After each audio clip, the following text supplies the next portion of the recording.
What is up, YouTube? Jay's TV here today, and this is going to be our very first video here in this brand new channel. Basically just kind of a walk down through what I'm going to be doing on this channel. Basically I'm going to be going through top 10, so that could be top 10 best Blue Jay moments. As you may know, I'm a huge Blue Jay fan, Toronto Blue Jays. Baseball in general, big sport for me and everyone here around where I live. But top 10s, I'm going to be doing top 10s. I'm also going to be doing a lot of MLB gameplay, so MLB 16 until MLB 17 comes out. And those are, I really think, going to hit it off because a lot of people really enjoy MLB games and search things up, but there isn't really big YouTubers. And I tried this on my other channel with my friend Magic Melon. If you guys want to go check that channel out, I'll put a link in the description down below. But yeah, we tried MLB games on that channel, but it didn't really work out, mainly because our channel is based around Call of Duty content and GTA and Rainbow Six Siege and like other games that aren't really sport related. So we tried a different channel, that didn't work out, so now I made my own channel for MLB only, where I'm going to be doing different top 10s, different gameplays and whatnot. But today's video, as you can see, I'm playing against the Atlanta Braves. I'm going to be talking about the 2017 Atlanta Braves.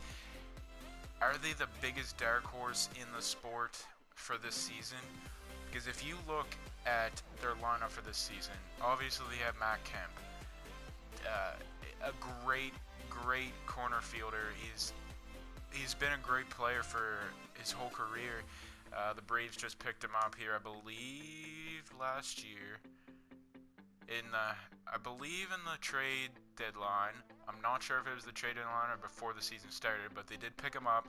He's a great corner outfield for the Braves.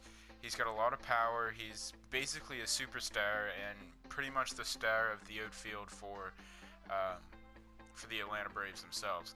Also, I'm not sure if they're keeping Nick Markakis or not, because there hasn't been really any speculation. I did hear some about him, and correct me if I'm wrong. I know I don't really follow the Atlanta Braves that much. I just see things here and there, so mainly this video is just kind of me winging it.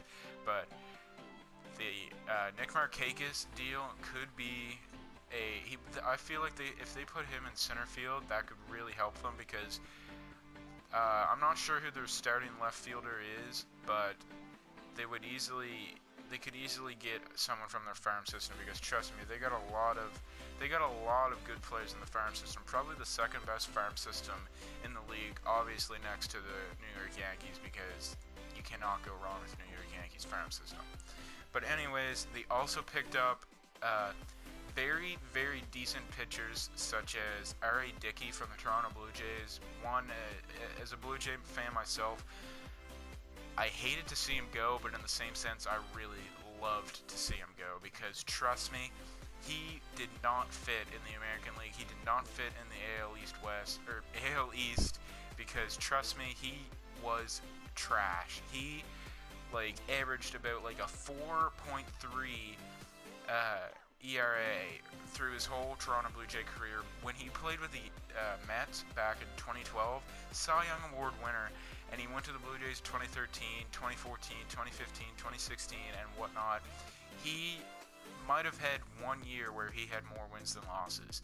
That is sad for probably one of the best knuckleball pitchers in his generation, because obviously Stephen Wright, a very good knuckleball pitcher, better than R.A. Dickey in my opinion right now, but R.A. Dickey always was a good knuckleball pitcher, and obviously he showed that potential with the Mets, didn't show his potential with the Blue Jays. So now that he's with the Braves, back in the National League, back in that same division that he played with the Mets, I feel like that'll help the Atlanta Braves there.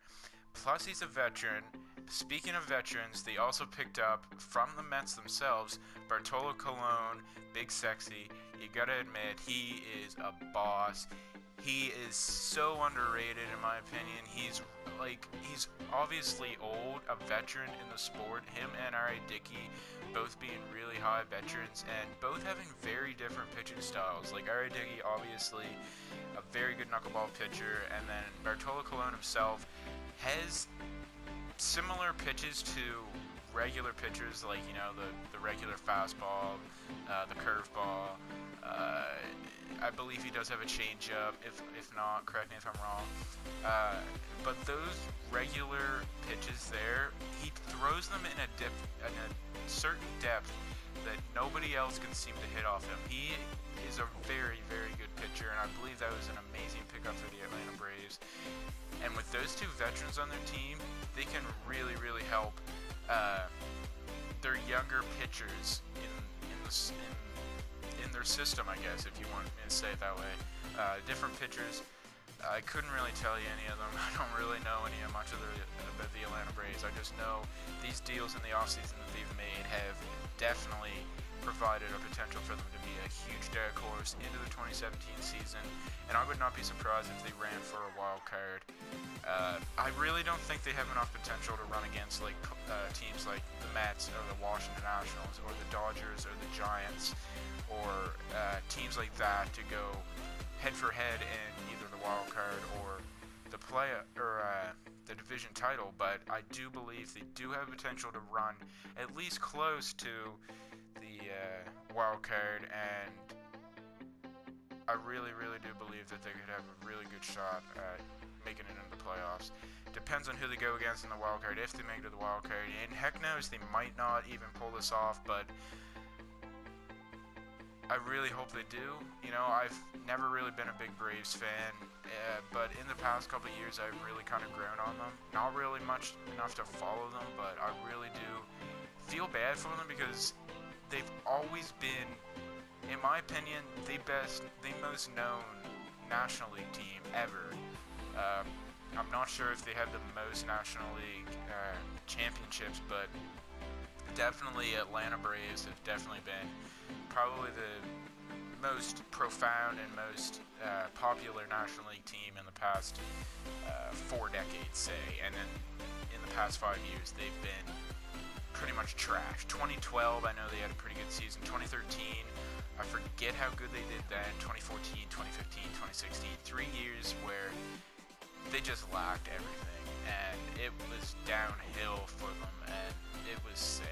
I hated to see it, but you know, whatever. Also, I'd really like to talk about Dansby Swanson. Let me tell you, this guy is a boss. He's a complete beast, and trust me, if anyone can carry the Atlanta Braves to the playoffs, it will be Dansby Swanson. Obviously young, obviously still inexperienced in some ways, but this guy, I am saying, is the next Derek Jeter. He don't even bring up the number. I mean, yes, he was number 2, but now he's number 7. But trust me, he is amazing. Definitely a good contact hitter, just like Jeter. Definitely an amazing fielder. He was an amazing fielder in the farm system, and this is why their farm system is so awesome, because of players like Dansby Swanson that they brought up, and some of their younger pitchers they're bringing up now definitely show huge potential for the 2017 season, and I really, really believe Dansby Swanson could make a huge run to help these Atlanta Braves get into the 2017 playoffs. That's really all that I really wanted to go over. I don't really have that many things to go over for the Atlanta Braves. Like I said myself, I don't really know a whole lot about the Atlanta Braves, but correct me if I'm wrong about anything. Comment down below if you guys have any of your own opinions about the Atlanta Braves for 2017. I will also be doing later on this week a Philadelphia Phillies 2017 predictions, whether or not they'll be good or bad. I'm going to be doing the Tampa Bay Rays, the Seattle Mariners, and probably the Toronto Blue Jays themselves, just because those are some of the teams that really have highlighted my mind in the 2017 postseason, or not postseason, but the 2017 trades and deals and everything that have mixed up inside those teams themselves. So that is going to be it for me, guys. Comment down below what you guys want to see next, and we'll see you guys in the next video.